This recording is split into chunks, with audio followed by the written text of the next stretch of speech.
is there a point in time where we can be too positive and it can hurt us because we don't deal with the things that have traumatized us? Yeah, it's tricky because everyone's different, but I believe that when we're ignoring how we really feel and only focusing on, how good we can make things, and we're not actually acknowledging the bad, because people always say like good feelings, bad feelings, they're all feelings and they're all okay. And so I think when we when we ignore a complete chunk of our life and our experience and focus instead, it's great to focus on the good, but you still have to acknowledge the upsets, the things that don't turn out the way you planned. And that doesn't make it bad. That's just life, What does it mean we have to acknowledge? It's about allowing yourself to feel it, whatever that is. Like if I need to cry, I'm going to let myself cry. If some days I just can't get out of bed and do all the stuff I need to do, maybe that's a sign that I need to take care of myself, right? I need to just allow myself to have the ups and downs at the same time. And this is why it's tricky for people, is I don't want you to like ruminate or like, just let yourself wallow. There's a time for acknowledgement, feeling, venting about it to people, therapist, a friend, but then what? Okay. Then we take the steps to move forward. How long should we ruminate, vent, grieve over a situation that affects us? And does it matter the weight of the situation, where it might be a death or of someone close to you versus someone said something mean to me that triggered me from childhood struggles? Like how long is there a rumination period that is healthy? Are we all different in how we grieve and heal and move forward? Is it the level of trauma that matters? Yeah, a lot of it has to do with the level. So if it's someone just said something mean that really hurt my feelings, or let's say I had a really bad interview, I need to get a job and it just went horribly, and so the whole day I'm feeling terrible, that's okay to give yourself that day and maybe the beginning of the next day, and then we move on. What's next? What's another thing can I send out my resume to someone else? Then we take action. But then when it comes to like death in the family or breakup. Yes. There's like the top 10 most stressful things in your life, like moving, divorce, death in the family, just to name a few. And I know moving sounds crazy, but if you've ever moved, you know how stressful it is. Very stressful. Those are things that are okay to give yourself like a month or two of adjustment time, knowing that, there still needs to be action in there. Like, hey, if I'm having a tough time functioning in my life, I can't be there for my friends or my family, I can't do my job, things like that, then I should seek out professional help, like a therapist or psychiatrist or, any of those things. Why is moving top of the list of stresses, traumas? Is it because we've lived in this old identity and this home feeling, and it's just like a newness or a new identity, or what is it? I think it's a lot of things. Some of it is newness, also routine. We love routines. Our brains, our bodies love that. I mean, if any of you have ever tried to get up around the same time and you have like rituals in your day, super helpful for our mental health, physical health, all that good stuff. So moving disrupts everything, right? We have to find new places for everything. The whole scenario of where we're at and what it feels like, it's just, everything is so different. Not to mention, having to package up all your stuff. It can be, it's just overwhelming. It's traumatic in itself. Even though it can seem exciting, it can also be traumatic. Yes. Maybe that's why my girlfriend moved Christmas Day, essentially like 6 months ago, right before Corona. And she moved from a different country in with me. And it was kind of traumatic for both of us. I was excited. I think we were both excited, but then it was like, oh, but this is a challenge for her. She doesn't know where to go to get, her nails done, her food, or find friends, and just the normalcy of it. And it's a different culture. It's a different country. You're living with someone now. Yeah. And I had my routine, but she didn't have hers. And so I had to constantly work together to make it work. So it's stressful for sure. I can relate to that, and I didn't have to move. I'm interested because my entire childhood, I had a sense of deep loneliness, deep insecurity, loneliness, worry, fear that no one was ever going to like me and no one was ever going to love me. And I'm assuming that it was a number of the instances I experienced in my life, the number of stories, the number of things I witnessed and experienced that built a story in my mind that no one's going to like me or love me. And I took it upon myself when I was a teenager. When I started to have friends, as a teenager in high school, I started to still feel a sense of loneliness with people around me and people liking me. I still felt a deep sense of loneliness and the need to get people to like me. Mm-hmm. And I took it upon myself to overcome that challenge by spending a lot of deep alone time and falling in love with myself and falling in love with like who I am and writing letters to myself, taking myself out on dinner dates alone, movies all the time, to the point where I said, you know what? I really enjoy my own company. I don't need to feel good around other people anymore. Mm-hmm. And it's a bonus. I love people still, but it's like, I love being alone. Yeah. But it took me having kind of the vision to break this mold. It took me like creating challenges for myself, like experiencing deep pain of, you know, figuring out how to love myself. What are your thoughts on loneliness? Why do people feel lonely in general when they have lots of friends or they don't have friends? And what do you think is kind of the root of loneliness?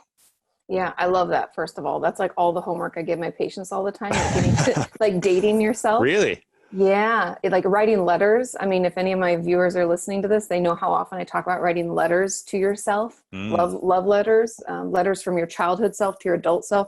I could really get into that. How to hug your childhood self now and heal. Yes. Oh my goodness. And let them feel heard and understood in a way they couldn't. That's so much of this. Oh, you just feel it, right? As an adult, you're like, oh, that was so hard. But I think loneliness happens for a lot of reasons.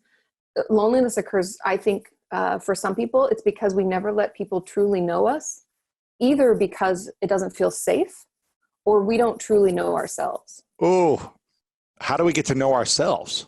You have to be curious. I think so often we judge. I mean, I'll be honest, as a kid, there's so many awkward moments in my life or times when I wished, like I grew up in the country. And so some of my friends had like wealth, some didn't. Some parents were like business people. My dad was a Boilermaker. So we were very like blue collar. I grew up on a Christmas tree farm. And there were times I wanted for that, you know, how come I can't have that? Every kid has that, right? Or why doesn't my body look this way? Why am I so gangly? And why is this look, you know, there's so many things that as a kid, I was so uncomfortable.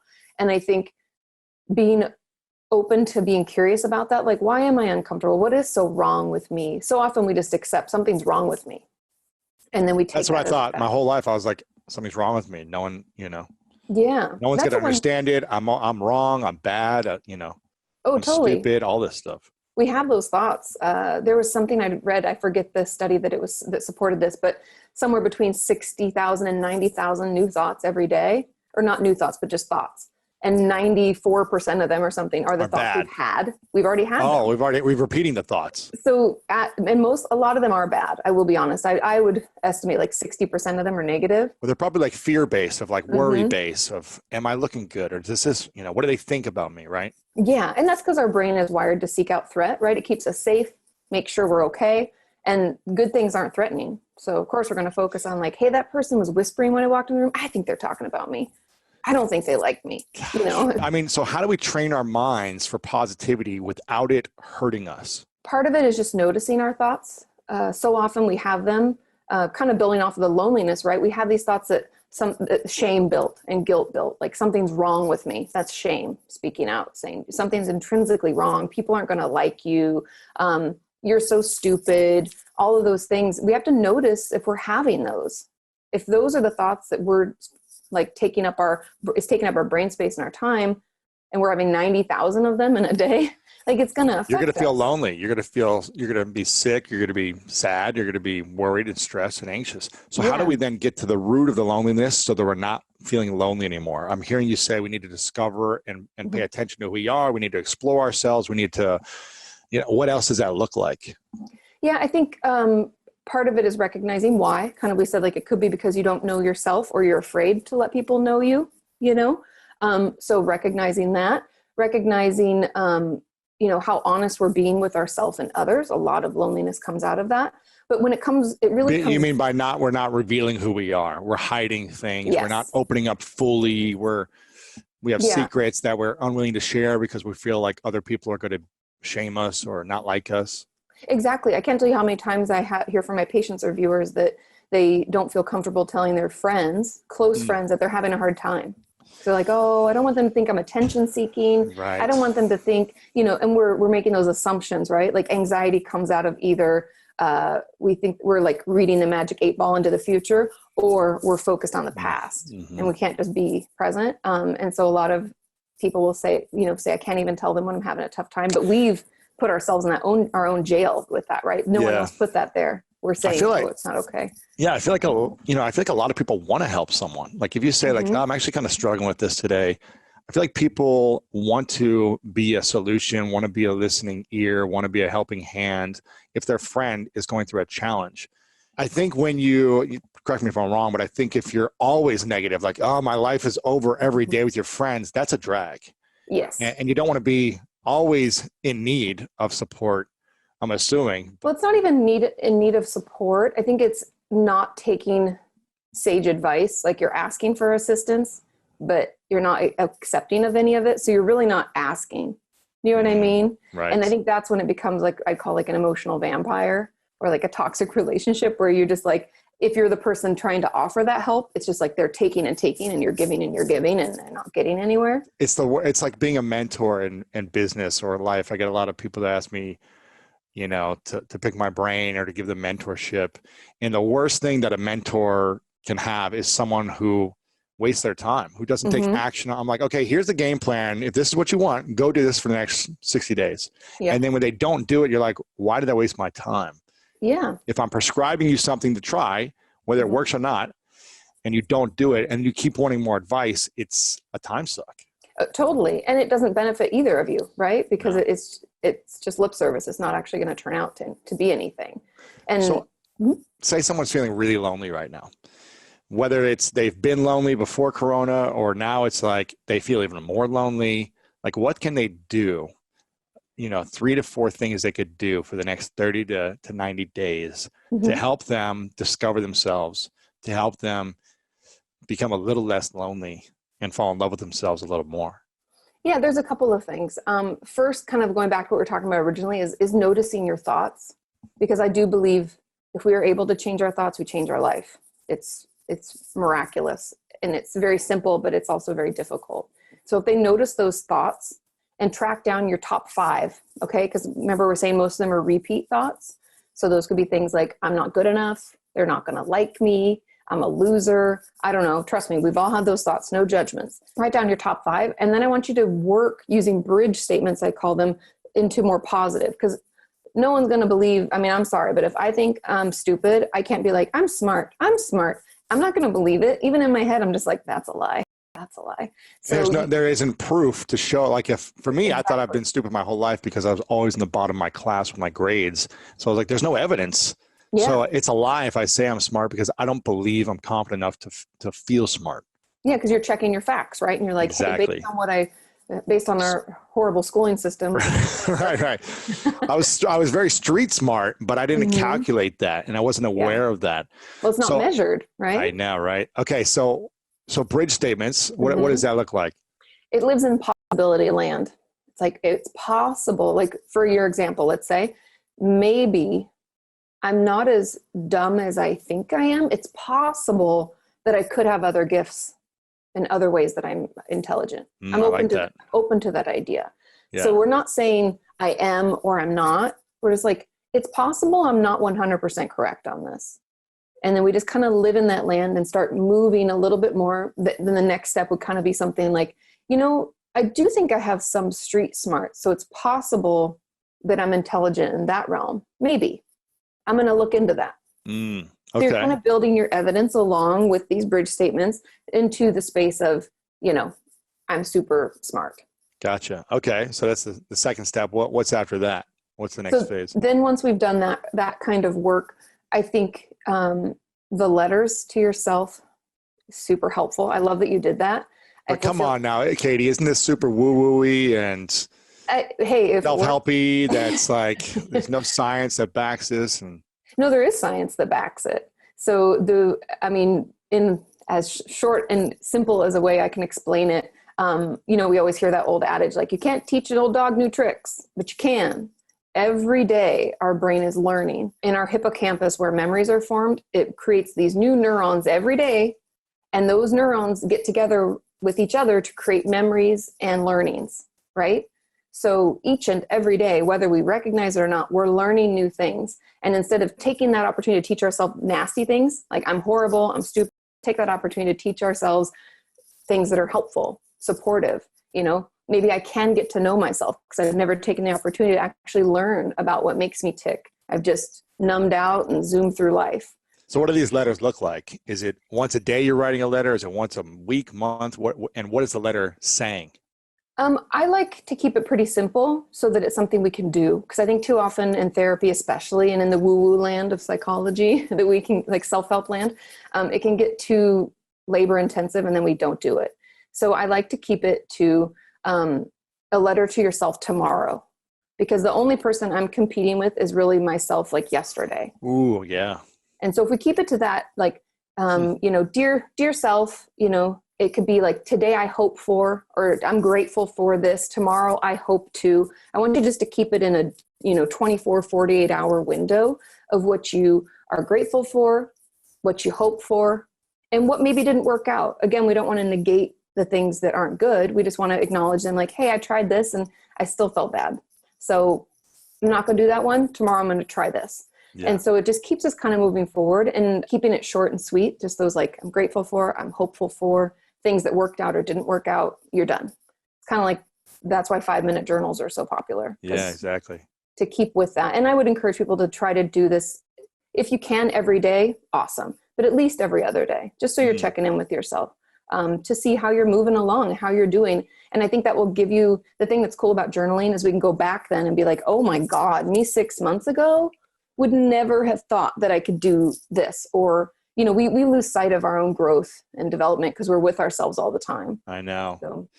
So I really like this idea of quick, short letters to yourself tomorrow. I'm a big fan of meditation. I was just talking with my buddy Jay Shetty last night about meditation and how we talk about meditation so much in kind of our space, but he was like, but 80% of the world, 90% of the world still doesn't know about meditation and isn't doing it. Even though we hear it and talk about it so much, we think like we're sick of talking about the same thing. But I'm a fan of meditating because I feel like you can be aware of your thoughts and you can start. And I like to plan the day. I do it in the morning and I like to think about, what do I want to create this day? What's the greatest version of myself today? But I really like the idea of, self-meditating over pen and paper for tomorrow as well by writing a letter to yourself, because you're setting an intention as well. You're saying, this is what I want to start thinking about. When my brain starts saying you're ugly and stupid and worthless, no, I'm going to switch it. And here's what we're going to do. So you're just preparing yourself for all the different changes that may come. And I think, correct me if I'm wrong, but I think if we don't prepare ourselves or set ourselves up to win, then we're always going to be in reaction mode because we haven't trained our mind to win. Is that right? Yeah, 100%. It's like a confirmation bias. Like if I go looking, I'm always talking to my audience about this and my patients, like if I go looking for negativity, if I go looking for a reason to be upset, I'm going to find it. And so we want to make sure that we're looking for reasons to be excited, things that we can do better, reaching the goals or feeling productive that day, whatever that means for you. Productive might be I laid on the couch and did some self-care, watched some TV, talked to my friends. That's still productive. But I think in a lot of ways we go searching for bad things and then we're surprised that we find them. Yeah, exactly. Is there a next step in this process of loneliness and getting to know yourself? If you're doing the daily letters for tomorrow, what would you say are the next kind of steps? Yeah, I think the next thing, and this is going to be the hardest for people, and they're probably like, ugh, but I want you to tiptoe into social land in an authentic way. So if we have friends that we already talk with and we think, hey, they don't know me, I'm still lonely, even though, like I've heard from a lot of people, I can feel super lonely, even though I'm in a crowded room with people that I know. I want you to be more authentic. I challenge you to pick one person that I'll give you like 2 weeks to do this. One person that you're going to be honest with about how you're doing or what's going on. And that doesn't not just say I'm fine, everything's good. Exactly. Don't just repeat the same thing you always say, like, yeah, everything's great, when it's not, when you've got some underlying issue. Totally. We need to say something to the effect of, yeah, it's been kind of hard. I've been going through a tough time. I mean, right now, especially with the coronavirus and our world feeling like it's turned upside down, I think it's even more acceptable to be like, yeah, it's been rough. these past few months have been pretty terrible. And they would understand, and we're just tiptoeing. We're not sharing a bunch. I don't want you to what I call verbal diarrhea. Mm-hmm. We don't just want to share it all at once. We want to crap all over someone's face. Yeah, exactly. And they're like, whoa, I wasn't ready for that. So we just want to start with little things like, hey, yeah, last week was kind of bad, but I'm trying again this week. How have you been? We share a little bit, we reflect. So don't spend an hour just, going down the deep end, but open up some. Yeah. Letting them know that it's not all peachy keen all the time. What does that do for you and other people when you open up a little bit? First of all, it allows you to be your authentic self so that people can slowly get to know you. Not to mention at the same time, you get to know yourself. And then that little bit of vulnerability leaves space for real relationships. And I think that's why a lot of us are feeling lonely, is because we don't really either know ourselves or allow other people to know us. Gosh. And, it's hard, it's uncomfortable. And that's why I want you to pick one person you have. If we check our facts and I always talk about being a detective. Maybe it's because I love crime shows, but you got to pick the right person you trust. Yes. Because if you share the right information with the wrong person, it could backfire and they're not going to be vulnerable with you, and they're going to maybe shame you or something. Yeah. And then you're like, I'm never going to tell someone this stuff again. Punch someone who told me to exercise if I had the strength to punch someone who told me to exercise. So I understand what it can be like to be in a physical state of depression or grief, where every cell in your motor system is saying, don't move, making it impossible to even get to